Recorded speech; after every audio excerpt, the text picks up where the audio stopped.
SIR নিয়ে বরাবরই চড়া সুর তৃণমূল কংগ্রেসের, আর এবার তো তারা স্ট্র্যাটেজিও তৈরি করতে শুরু করেছে। আর বিজেপি তারাও কিন্তু চুপ করে বসে নেই। এসআইআর কেউ আটকাতে পারবে না, ভোটার তালিকায় থাকবে না অনুপ্রবেশকারী। এসআইআর নিয়ে ভারতীয়দের কারোর চিন্তা নেই। এসআইআর নিয়ে এবার চড়া সুর রাজ্যের বিরোধী দলনেতা শুভেন্দু অধিকারী। শোনাবো তার বক্তব্য। আমরা বলেছিলাম এসআইআর আগে হয়েছে, এখনো হবে। অনুপ্রবেশকারীদের নাম ভোটার তালিকায় থাকবে না। যারা ভারতীয় নয় তারা কেন ভারতে ভোট দেবে? এই তালিকায় কোনো ভারতীয়দের চিন্তা নেই।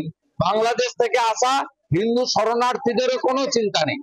বিহার, ইউপি, ঝাড়খণ্ডের ভারতীয় লোকেদেরও কোনো চিন্তা নেই। কোথাও চিন্তা নেই। কোনো ভারতীয়দের এতটুকু চিন্তা নেই, সে যে দল করুন না কেন।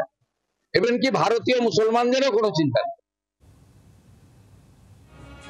শুভেন্দু অধিকারী তার বক্তব্য আমরা শুনছিলাম। আপনাদের আরো একবার জানিয়ে রাখি, শুভেন্দু অধিকারী তার চড়া সুর, এসআইআর কেউ আটকাতে পারবে না, ভোটার তালিকায় থাকবে না কোনো অনুপ্রবেশকারী। এসআইআর নিয়ে ভারতীয়দের কারোর চিন্তা নেই, এমনই বক্তব্য শুভেন্দু অধিকারীর। কথা বলবো তৃণমূল কংগ্রেস নেতা অরূপ চক্রবর্তী এই মুহূর্তে রয়েছেন আমাদের সঙ্গে টেলিফোন লাইনে। অরূপ বাবু, কি বলবেন শুভেন্দু অধিকারীর এই বক্তব্যের পর? শুভেন্দু অধিকারী একটা প্যাথোলজিক্যাল লায়ার।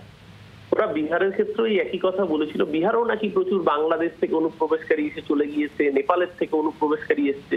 তো বিহারে যে এসআইআর হলো তাতে নির্বাচন কমিশন কজন অফিসিয়াল অনুপ্রবেশকারীর নাম প্রকাশ করেছে, তালিকা দিয়েছে।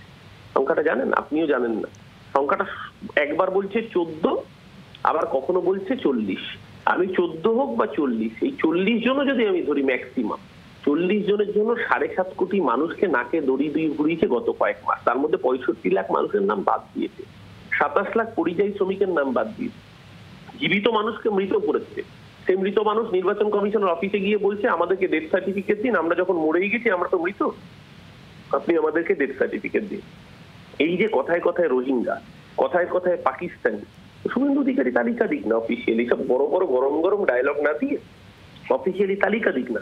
আমার মনে হয় রোহিঙ্গা একমাত্র কাশী শান্তিকুঞ্জ বলে একটা বাড়ি আছে, সেই বাড়িতে মেজো খোকা, সেই হচ্ছে রোহিঙ্গা। এছাড়া পশ্চিমবঙ্গে আর কোনো রোহিঙ্গা নেই। অরূপ বাবু ধন্যবাদ। তৃণমূল কংগ্রেস নেতা অরূপ চক্রবর্তী ছিলেন আমাদের সঙ্গে টেলিফোন লাইনে। বাংলার আওয়াজ, বাঙালির আবেগ, জি 24 ঘন্টা।